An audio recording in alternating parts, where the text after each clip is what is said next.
شاہ صاحب ایک video viral ہے آج کل جس میں ڈاکٹر کوکب نورانی اوکاڑوی صاحب نعرہ تحقیق اور اس کے جواب پر اعتراض کر رہے ہیں، اور ان کی باتوں سے یہ لگ رہا ہے جیسے ہم خلافت امام حسن کے منکر ہیں۔ جی آپ میری اس بات کا جواب دیجیے گا، لیکن اس سے پہلے میں آپ سے یہ پوچھنا چاہوں گا کہ انہوں نے اسٹیج میں جس طرح کا رویہ اپنے ہی ایک عالم کے ساتھ رکھا، کیا یہ انتشار کو ہوا دینا نہیں؟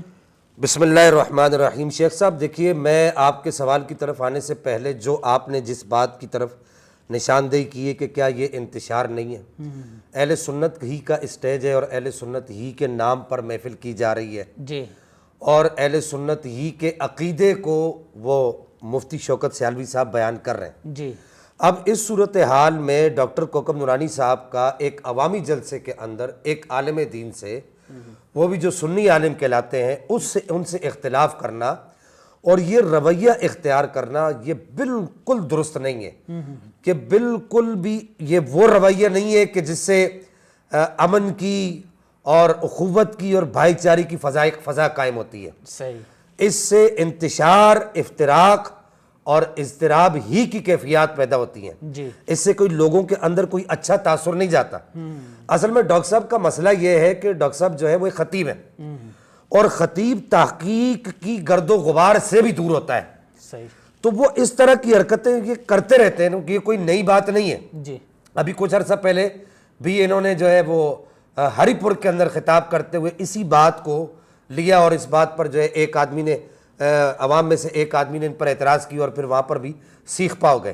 ایک تو جو ان کا انداز گفتگو ہے جی، وہ ایک عالم دین کے ساتھ یہ بھی درست نہیں ہے۔ جی، تو بہرحال میں اپنے طور پر اور بہت سارے لوگ جنہوں نے مجھ سے رابطہ کیا ان کے طور پر میں اس طریقہ کار کا بالکل کلیتاً میں اس کی مذمت کرتا ہوں۔ یہ طریقہ کار کسی عالم دین کا اس طریقے سے اہل سنت کے سٹیج پر یا عوامی سٹیج پر اس طریقے سے نہیں ہونا چاہیے۔ پھر اس کے بعد یہاں پر دوسری بات میں یہ بھی عرض کر دوں کہ جو آپ نے کہا کہ وہ یہ تاثر دینے کی کوشش کر رہے ہیں کہ ہم امام حسن نجپال سرکار کی خلافت کو خلافت راشدہ نہیں مانتے، یہ تاثر ان کا بالکل درست نہیں ہے۔ صحیح، یہ اہل سنت پر الزام ہے شیخ صاحب۔ الحمدللہ ثم الحمدللہ، سننے والے اس بات کو نہایت توجہ کے ساتھ سن لیں۔ آپ کے توسط سے اور اپنے اس چینل کے توسط سے میں یہ بات سب کو بتانا چاہتا ہوں کہ یہ اہل سنت کا متفقہ اور مسلمہ عقیدہ ہے۔ علماء اہل سنت نے واضح طور پر لکھا ہے کہ جو نبی پاک صلی اللہ علیہ وسلم نے ارشاد فرمایا کہ الخلافت من بعدی 30 سنہ، تو یہ جو 30 سال ہیں امام حسن نجپال سرکار نے جس دن، جس وقت اور جس لمحے جی، آپ نے خلافت کی کرسی کو یا خلافت کے عہدے کو چھوڑا، جی، اس دن یہ 30 سال مکمل ہو گئے تھے۔ تو امام حسن نجپال سرکار خلفائے راشدین مہدیین کی صف میں شامل ہے، اور الحمدللہ ثم الحمدللہ ہم آپ کو خلیفہ راشد مانتے ہیں۔ ہمارے عقیدے کی کتب کے اندر آپ کی خلافت راشدہ کا لکھا ہے، لیکن اس کے ساتھ یہ بھی لکھا ہے علماء عقائد نے اسی حدیث مبارکہ کے تناظر میں کہ امام حسن نجپال سرکار کی جو خلافت ہے وہ حضور مولا مرتضیٰ مولا کائنات مولا علی کرم اللہ وجہ کریم کی خلافت کا تتمہ ہے، صحیح، آپ کی خلافت کے تابع ہے۔ آپ مولا کائنات کی خلافت مطبوع ہے، اور جناب سیدنا امام حسن نجپال سرکار کی خلافت جو ہے وہ اس خلافت کے تابع ہے۔ صحیح۔ اس اعتبار سے ہم امام حسن نجپال سرکار کو خلیفہ راشد مانتے ہیں۔ اچھا شاہ صاحب، آپ نے کہا نا کہ یہ اہل سنت کا مسلمہ اور متفقہ عقیدہ ہے کہ امام حسن کی خلافت خلافت راشدہ ہے، جی، پھر تو ہمیں جوابی طور پر خلفائے خمسہ کا ہی جواب دینا چاہیے اس نعرے کا۔ دیکھیے یہ میں بنیادی طور پر اس کا جواب آپ کو دے چکا ہوں جی، کہ میں نے یہ کہا کہ ہم امام حسن کی خلافت کو خلافت راشدہ میں شامل مانتے ہیں، جی، جی، اور مولا کائنات مولا مرتضیٰ کرم اللہ وجہ کریم کی خلافت کے تابع مانتے ہیں۔ یعنی مولا کائنات کی خلافت کا تتمہ، آپ کی خلافت جو تمام ہوتی ہے اچھا، وہ حضرت امام حسن نجپال سرکار کی ذات گرامی پر آ کر تمام ہوتی ہے۔ اچھا، تو جب آپ کی خلافت مولا کائنات کی خلافت کا تتمہ ہے صحیح، اور اس کے تابع ہے، صحیح، یعنی کہ اس میں ضم ہے، صحیح، صحیح، تو جب اس میں ضم ہے تو جب مولا کائنات کی خلافت کی بات کی جاتی ہے جی، جی، یا خلفائے راشدین مہدیین کی خلافت کی بات کی جاتی ہے تو خود بخود امام حسن نجپال سرکار کی خلافت کا ذکر آ جاتا ہے. صحیح. یہ مناطقہ کا مسلمہ قاعدہ ہے کہ اس بات شے جمی ما ادا کی نفی نہیں کرتا, صحیح. یا بعض کا ذکر بعض کے ذکر کا نافی نہیں ہے, بعض کے ذکر سے بعض کے ذکر کی نفی نہیں ہوتی. صحیح صحیح. تو اگر خلفائے راشدین کے نعرے کے جواب کے اندر, نعرہ تحقیق کے جواب کے اندر حق چار یار کہا جاتا ہے, تو پھر اس کا مطلب یہ نہیں ہے کہ امام حسن کی خلافت کا انکار کیا جا رہا ہے. صحیح. اس کا ہرگز یہ مطلب یہ نہیں بنتا, چونکہ وہ تتمہ ہے جی اور اس کے تابع ہے, تو لہٰذا آپ کی خلافت کا ذکر خود بخود ہو جاتا ہے. اور پھر یہاں پر ایک بات اور آپ کے سوال کے ضمن میں بڑی اہم بات سننے والوں کو میں یہ بتانا چاہوں گا آپ کے توسط سے, کہ یہ دیکھیے کہ اس کا جواب کیا ہے. نعرہ تحقیق حق چار یار. اونچا بولیے, کیا جواب؟ حق چار یار. حق چار یار. جی. اب یہ بتائیے کہ مولا امام حسن نجپال سرکار, کیا مولا کائنات مولا مرتضیٰ کرم اللہ وجہہ الکریم کے لیے یہ لفظ یار کا مولا حسن کے ساتھ استعمال کر سکتے ہیں؟ نہیں. لفظ یار کا استعمال کر سکتے ہیں؟ مولا حسن نجپال سرکار تو, امام حسن نجپال سرکار تو مولا کائنات کے کیا ہے؟ بیٹے ہیں. بیٹے ہیں. تو اس اعتبار سے بھی حق چار یار کا جواب دیا جاتا ہے جی جی. کہ امام حسن نجپال سرکار کے ساتھ یہ لفظ جچتا نہیں ہے. صحیح صحیح. اس وجہ سے نعرہ تحقیق حق چار یار جواب دیا جاتا ہے. صحیح. جب 5 خلیفے ہیں تو پانچوں کا نعرہ کیوں نہیں لگتا؟ یہ نعرہ سنیوں کا دیا ہوا نہیں ہے. اچھا شاہ صاحب, یہ بات بہت غور طلب ہے. ڈاکٹر صاحب کہہ رہے ہیں کہ یہ نعرہ سنیوں کا نعرہ نہیں ہے, آپ کیا کہیں گے اس بارے میں؟ میں یہاں پر صرف یہ بات کرنا چاہوں گا, چونکہ یہ ہمارا ایک نہایت مختصر کلپ ہوتا ہے, جی. اس پر پھر ہم تفصیلی گفتگو پھر کبھی کریں گے. یہ دیکھیے, یہ کہہ رہے ہیں کہ جی یہ سنیوں کا نعرہ نہیں ہے, جی. یہ ان کا کہنا ہے. جی. اب یہ میرے پاس یہ کتاب ہے, آپ اس پہ دیکھیے یہ کیا لکھا ہوا ہے, فتاوی مہریہ. فتاوی مہریہ, یعنی یہ کس کا فتاوی ہے؟ حضرت پیر مہر علی شاہ. ہاں, سرکار سیدنا پیر مہر علی شاہ صاحب رحمہ اللہ کا فاتح ہے قادیانیت. جی. اس کے مقدمے کے اندر یہ دیکھ سکتے ہیں ناظرین, یہ بات لکھی ہوئی ہے کہ آپ اپنا عقیدہ بیان کرتے ہیں. جی.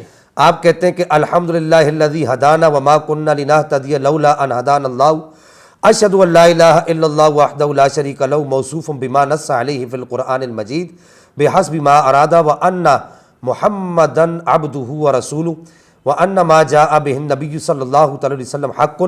یہ آگے پڑھیے گا, وَأَنَّ خِلَافَةَ الْخُلَفَاءِ الْأَرْبَعَةِ عَلَى التَّرْتِيبِ الَّذِي وَقَعَ حَقٌّ فَهَذِهِ عَقِيدَتِي عَلَى سَبِيلِ الْإِجْمَالِ وَكَفَى بِاللَّهِ شَهِيدًا أَنَا الْعَبْدُ الْمُلْتَجِي وَالْمُشْتَكِي إِلَى اللَّهِ الْمَدْعُو بِمِهْرِ علی شاہ عفا ربہ عنہ. یہ پیر مہر علی شاہ صاحب سرکار شیخ صاحب اپنا عقیدہ بتا رہے ہیں. واہ واہ واہ. کیا بتا رہے ہیں کہ وَأَنَّ خِلَافَةَ الْخُلَفَاءِ الْأَرْبَعَةِ, یہ کہہ رہے ہیں کہ یہ سنیوں کا دیا ہوا نعرہ نہیں ہے. تو پیر مہر علی شاہ صاحب رحمہ اللہ سے بڑا سنی کوئی ہوگا؟ واہ. خلافۃ الخلفاء الاربعۃ کے الفاظ لکھے ہیں. جی جی. اب پیر صاحب نے یہ آپ کی ایک اور کتاب ہے, اس کا اکثر میں تعارف کرواتا رہتا ہوں, اس میں یہ رگڑم پٹی بھی ہے اور مرم پٹی بھی ہے. یہ دونوں کتابیں اس دھڑے کے لوگوں کی رگڑم پٹی بھی ہے, جی جی, اور مرم پٹی بھی ہے. صحیح. پیر صاحب نے اس کتاب کے تصفیہ مابین سنی و شیعہ, اس کتاب کے صفحہ نمبر 7 پر یہ دیکھیے یہ کیا الفاظ لکھے. میں چاہوں گا کہ آپ خود ان الفاظ کو پڑھ کر سنائیے. یہ کیا لکھے ہوئے؟ خلفائے اربع اور سیدنا حسن. خلفائے اربعہ علیحدہ لکھا ہے, اور امام حسن نجپال سرکار کا نام کیا لکھا ہے؟ الگ لکھا ہے, علیحدہ لکھا ہے. کہتے ہیں کہ خلفائے اربعہ اور سیدنا حسن کا زمانہ 30 سال ہے. جی. یہ پیر مہر علی شاہ صاحب جو ہے وہ یہاں پر خلفائے اربعہ کا لفظ استعمال کر رہے ہیں. جی جی. اس کتاب میں ایک جگہ پر خلفائے اربعہ کا لفظ استعمال نہیں ہوا. میری معلومات کے مطابق اس کتاب کے اندر 40 سے زائد مقامات پر پیر صاحب نے خلفائے اربعہ کا لفظ استعمال کیا ہے. اچھا. تو کیا یہ اہل سنت کا دیا ہوا نعرہ نہیں ہے؟ صحیح صحیح. یہاں پر میں کوکب صاحب کے لیے صرف یہ کہوں گا اگلی بات کرنے سے پہلے کہ منہ میں جو آتا ہے فی الفور کہہ دیتے ہیں, بات جو کہنے کی نہیں ہوتی وہ کہہ دیتے ہیں. ان کا مسئلہ یہ ہے کہ شیخ صاحب اصل میں یہ خطیب ہے, اور خطیب تحقیق کی گرد و غبار کو بھی نہیں پہنچتا. جو تحقیق کی غبار جو اڑتی نا، اڑ کے کہیں جاتی ہے جی تو وہاں تک بھی نہیں پہنچتا. تو ان کے لیے یہ بات کہنا بالکل درست ہے صحیح. کہ منہ میں جو آتا ہے فی الفور کہہ دیتے ہیں، بات جو کہنے کی نہیں ہوتی وہ کہہ دیتے ہیں. تو اچھا یہاں پر اب اس کے بعد میں یہ کوکب صاحب کی اطلاع کے لیے، اور جو لوگ ابھی تک اس بات میں تردد کا شکار ہیں جی ان کی اطلاع کے لیے، یہ میرے پاس کتاب ہے نعرہ تحقیق حق چار یار. جی اب اس کتاب میں، اس کتاب کے اندر تقریض آپ یہ دیکھیے سب سے پہلے کس کی لگی ہے. میں سب سے پہلے جس تقریض کا ذکر کر رہا ہوں وہ تقریض لگی ہے سید شاہ تراب الحق رحمہ اللہ کی. واہ واہ واہ. مرد مومن مرد حق. تقریض کا معنی کیا ہوتا ہے سننے والوں کو یہ بھی عرض کر دوں.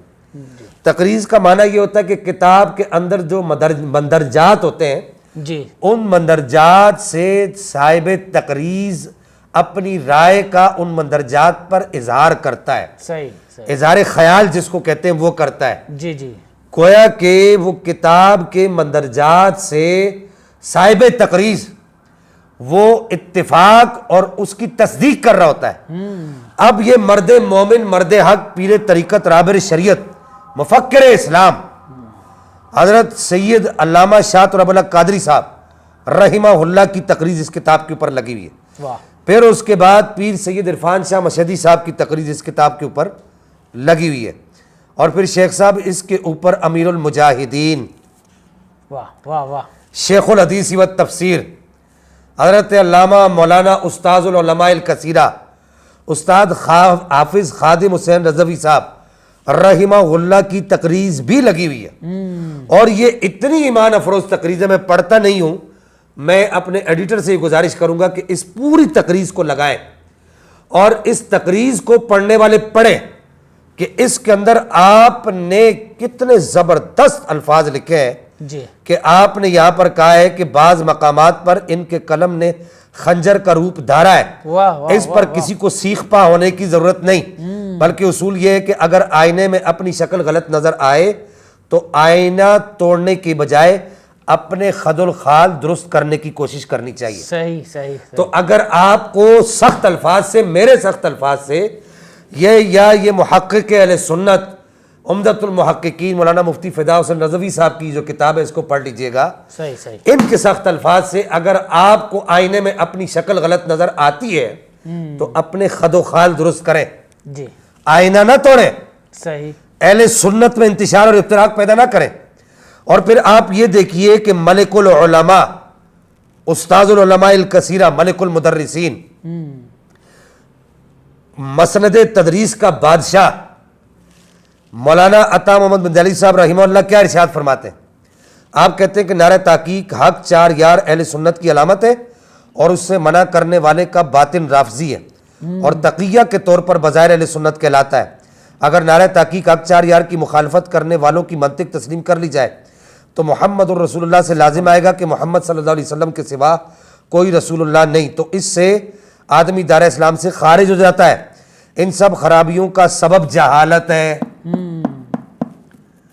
اور آگے کہتے ہیں کہ لہذا نعرہ تحقیق حق چار یار سے کوئی منافق رافضی ہی منع کرے گا، بلکہ اس نعرہ کا مرتبہ نعرہ حیدری اور نعرہ غوثیہ سے بھی مقدم تر اور بلند تر ہے. یہ استاد عطا محمد بندیالوی صاحب رحمہ اللہ ارشاد فرماتے. صحیح صحیح. پھر حضور تاج الشریعہ مولانا مفتی اختر رضا خان صاحب سے اسی بارے میں سوال ہوا تو آپ نے فرمایا کہ نعرہ تحقیق کا جواب حق چار یار دینا یہ اہل سنت کا شعار ہے، واہ. یہ شاعر اہل سنت میں سے ہے. صحیح. ہم ان جیسے لوگوں کی بات مانیں یا پھر ہم اتنے بڑے بڑے علماء کی بات مانیں. اور پھر یہ یہاں پر ایک اعتراض یہ کرتے ہیں کہ جی یہ 1953 میں یہ نعرہ ایجاد ہوا تھا.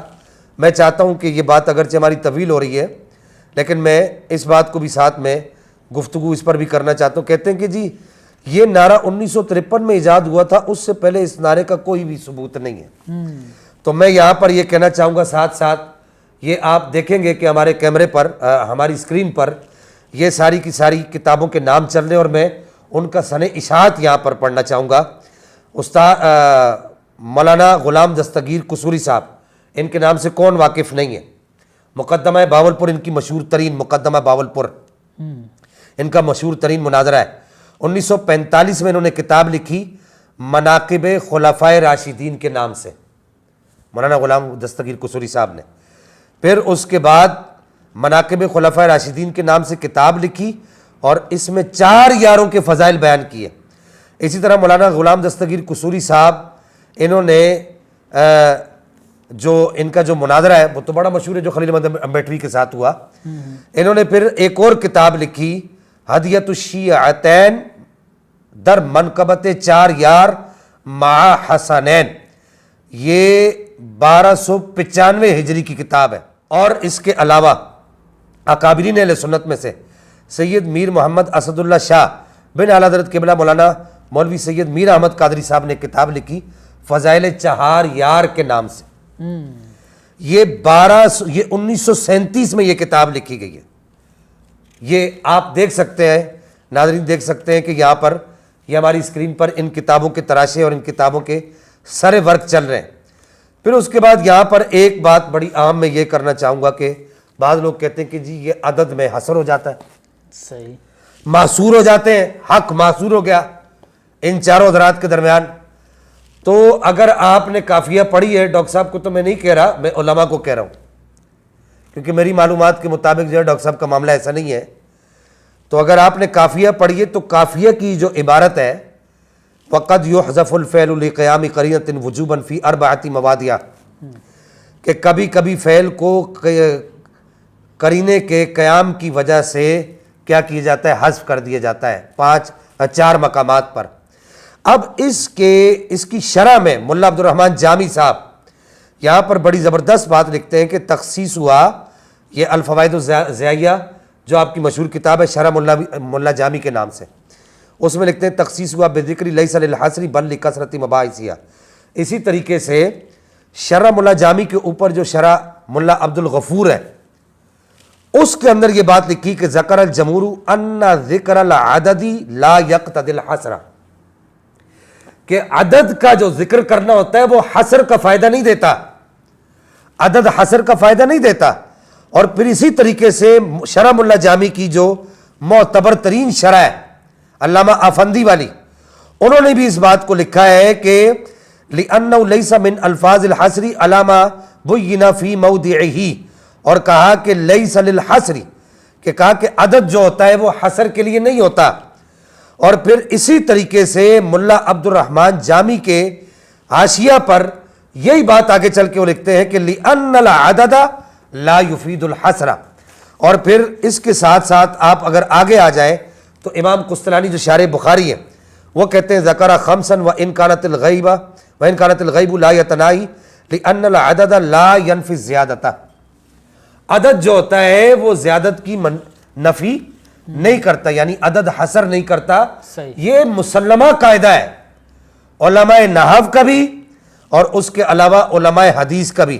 یہ علامہ قسطلانی کا پڑھا اور سیدی اعلیٰ حضرت امام احمد رضا خان محدث بریلوی آپ نے الدولۃ المکیہ بالمادۃ الغیبیہ میں ایک جگہ بحث کرتے ہوئے علم غیب پر آپ نے لکھا کہ علی تقدیر افادہ العدد الحصر یلزم تنافی الاحادیث صحیحۃ المقبولۃ کلہا غیر الائمۃ بوجوہ شتیٰ. یہ صرف عبارتیں پڑھ رہا ہوں، ترجمہ صرف خلاصہ عرض کر رہا ہوں کہ سیدی اعلیٰ حضرت یہاں بھی کہتے ہیں کہ یہ جو عدد ہے یہ حصر کا فائدہ نہیں دیتا. اور اس کے علاوہ میرے پاس 14 صدیوں کے حوالے موجود ہیں. یہ بات میں بڑی ذمہ داری سے اور بڑا ہی محتاط انداز میں کہہ رہا ہوں کہ اگر آپ کو کسی مسئلے میں کوئی عقدہ نہیں کھلتا تو آپ ہمیں بلا لیا کریں، ہم سے پوچھ لیا کریں، ہم آپ کو بتا دیں گے کہ اہل سنت کا عقیدہ کیا ہے، اہل سنت کا عقیدہ کس طریقے سے پرکھا جاتا ہے. 14 صدیوں کے حوالے الحمدللہ ثم الحمدللہ موجود ہے. پھر کبھی اس پر آپ نے یا آپ کے دھڑے کے لوگوں میں سے کسی نے اس پر اگر کوئی لب کشائی کی تو پھر ہم وہ سارے حوالے پڑھیں گے. صرف یہاں پر میں سید السادات مقبول بارگاہ رسالت مآب حضرت سیدنا عبد الواحد بلگرامی غوث زماں آپ کا حوالہ پڑھنا چاہوں گا. پہلے میں نے غوث زماں سید پیر علی شاہ صاحب رحمہ اللہ کا حوالہ پڑھا اور پھر اس کے بعد یہاں پر میں سید عبد الواحد بلگرامی رحمہ اللہ کا حوالہ پڑھنا چاہوں گا کہ آپ کہتے ہیں کہ محبت بئی ہر چہارت نکو ز تفضیل شیخین کارت نکو، محبت بہر چار گر استوار ولی فضل شیخین مفرد شمار، ورد فضل شیخین در دل کم است بنائی بنائی تو در رفس مستحکم است، یہ چہارت نکو. اور پھر ڈاکٹر صاحب یہ میں نے آپ کو یہ پڑھا اور پھر اس کے بعد سیدی اعلیٰ حضرت کے وہ اشعار آپ بھول گئے. جنا بنے گی محبان چار یار کی قبر، واہ واہ، جو اپنے سینے میں یہ چار باغ لے کے چلے. چار می رکن ملت پہ لاکھوں سلام. واہ، سیدی اعلیٰ حضرت نے نہیں لکھا چار می رکن ملت پہ لاکھوں سلام. صحیح صحیح صحیح. پھر جس جگہ پہ آپ بیٹھ کر تقریر کرتے ہیں، ذرا یہ بھی دیکھ لیجئے، یہ تصویر چل رہی ہے اسکرین پر، جس جگہ بیٹھ کر آپ تقریر کرتے ہیں آپ کے پیچھے لکھا ہوا ہے کہ بندہ پروردگارم امت احمد نبی. پیچھے کیا لکھا ہے؟ دوست دارے چار یارم واہ واہ تابا اولاد علی. یہ تو آپ کے پیچھے لکھا ہوا ہے. واہ واہ واہ. آپ کے قبلہ والد صاحب مولانا شفیع اکاڑوی صاحب رحمہ اللہ کی زندگی میں لکھا گیا تھا. جو منطق آپ جھاڑ رہے ہیں جی جی، کہ میں امام حسن نجپال سرکار کا ذکر کر کے ان کو چھوڑ کے میں حضرت صدیق اکبر کو ناراض نہیں کروں گا، صحیح، مولا عمر کو ناراض نہیں کروں گا. پہلے تو جن لوگوں کے ساتھ آپ بیٹھے ہوئے ہیں اور جن لوگوں کو آپ نے بلایا ہے ان سے ذرا یہ پوچھ لیں کہ وہ کیا حضرت عمر کے نام کے ساتھ مولا کا لفظ استعمال کرنا مناسب سمجھتے ہیں؟ اگرچہ یہ مولا کائنات کا خاصہ ہے، صحیح، تو آپ نے جو مولا کا لفظ استعمال کیا، کیا وہ لوگ اس کو مناسب سمجھتے ہیں؟ اور پھر اس کے بعد اب پہلے یہ تو آپ طے کر لیں، بس آخری بات میں یہاں پر یہ کہوں گا، پہلے یہ تو آپ طے کر لیں کہ نعرہ لگانا کیا ہے. جن کے ساتھ آج کل آپ اٹھ بیٹھ رہے ہیں وہ کہتے ہیں نعرہ تحقیق کا جواب ہونا چاہیے حق صاحب یار. ہاں جی، اور آپ نے ایک نیا جو ہے بیچ میں بلنڈر مار دیا، وہ کیلنڈر آپ کو پتہ نہیں کہاں سے مل گیا. اور بھائی کیلنڈر چھپا ہے تو کسی سنی نے نہیں چھاپا ہوگا، اور جس نے چھاپا ہے تو وہ سنی نہیں ہے. بھائی پانچویں خلیفہ کی جگہ حضرت معاویہ کا نام اگر کوئی لکھ رہا ہے چاروں کا بالترتیب لکھ کر، تو وہ تو سنی تو نہیں ہے، وہ تو ناسبی ہے. ساتھ میں یزید کا نام لکھ رہا ہے، وہ تو ناسبی ہے. تو ایسا اگر کیلنڈر چھپ گیا ہے تو آپ اس کیلنڈر کو لے کے گھوم رہے کیلنڈر کیلنڈر کیلنڈر. تو وہ پہلے چھپا تھا، چھپا ہوا تھا، آپ نے جگہ جگہ پر جا کر اس کو جو ہے لوگوں کو دکھا دیا. تو یہ اہل سنت کا طریقہ نہیں ہے. آپ کے اپنے پیچھے وہ لگا ہوا اس تختی کو تڑوا دیں، پھر ہمت کریں. آپ کہہ دیں کہ جی یہاں پر جو ہے یہ غلط لکھا ہوا ہے، اور پھر یہ نعرہ لگتا ہے اللہ محمد چار یار حاجی خواجہ قطب فرید، اس کا کیا کریں گے؟ سرکار پیر علی شاہ صاحب رحمہ اللہ یہ چل رہا ہے، میرے منیر کا حوالہ سن لیں عقل میں، اس پر حوالے بہت سارے ہیں انشاءاللہ. اگر آپ نے پھر کبھی اس پر جرت کی نا تو پھر انشاءاللہ پھر میں اس پر ان حوالوں کی ساری پٹاری کھولوں گا. پیر علی شاہ صاحب رحمہ اللہ سے پوچھا گیا، میرے منیر کا حوالہ چل رہا ہے دیکھ لیں، آپ سے پوچھا گیا کہ جی یہ حق فرید یہ نعرہ کیوں لگاتے ہیں؟ تو آپ نے فرمایا بھائی پورا نعرہ یوں ہے، اللہ محمد چار یار حاجی خواجہ قطب فرید حق فرید یا فرید. صحیح، اللہ محمد چار یار. یہ نعرہ کتنا پرانا ہے، کتنا قدیم ہے. تو یہ میرے خیال سے ڈاکٹر کوکب نورانی صاحب کو یہ روش اختیار نہیں کرنی چاہیے. صحیح، یہ روش ان کی درست نہیں ہے. صحیح، یہ پہلے ہی لے دے کے کچھ رائے نہیں ہے. اہل سنت کے پاس اوپر سے آپ اپنی جو ہے نئی نئی منطقیں جھاڑیں گے، نئی نئی چیزیں لائیں گے، تو پھر عوام اہل سنت کا اللہ ہی حافظ ہے. اللہ جل وعلا الکریم ہمیں عمل کی توفیق عطا فرمائے. آمین. وآخر دعوانا ان الحمد للہ رب العالمین.